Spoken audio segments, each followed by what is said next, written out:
We're in discussions with the Indian government. They want us to sign an MOU. We have agreed on signing that MOU, so we are now awaiting the appropriate date when the MOU can be signed. Once that is done, I suppose we'll then be able to access the app. The Minister of Health, Dr. Frank Anthony, during his daily COVID-19 update on Friday. The COVID Vaccine Intelligence Work, COVIN, which was launched in January, is an app which was created by the Indian government to monitor COVID-19 vaccine delivery in real time. So far, 76 countries, including Guyana, have indicated interest in accessing the app. The minister noted that once this MOU is signed, the Ministry of Health will be able to observe trends and patterns in the local vaccination process.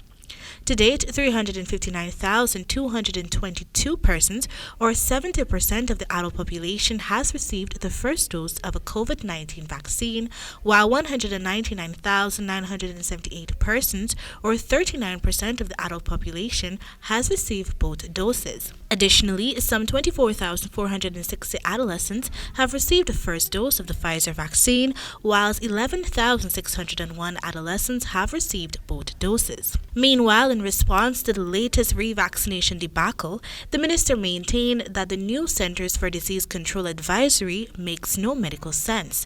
According to the CDC release, a person who has been fully vaccinated with an unapproved COVID-19 vaccine can be revaccinated with an approved vaccine 28 days after their second dose. However, the local health minister said this directive has no medical basis, while adding that there is a global shortage of COVID-19 vaccines. Something is fundamentally wrong with trying to do that at this point in time. There isn't an abundance of vaccines in the world. There's still many people, about half of the world, who has been unable to get a vaccine. Interestingly, while the minister has dubbed this development nonsensical, his health advisor, Dr. Leslie Ramsamy, was quoted in sections of the media confirming that revaccination is among the numerous avenues the government is exploring to address the issue.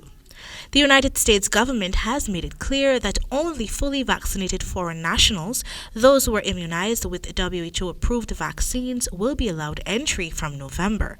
These vaccines include Pfizer, Moderna, AstraZeneca, and Johnson & Johnson. Since this announcement was made over a week ago, Guyanese who have been vaccinated with Sputnik remains uncertain as to their next move, since the approval process for the Sputnik vaccine was recently suspended by the World Health Organization. On another note, while the ministry continues its robust surveillance for forgery of vaccination cards, a person who misplaces their card may have to wait a long time to get it replaced.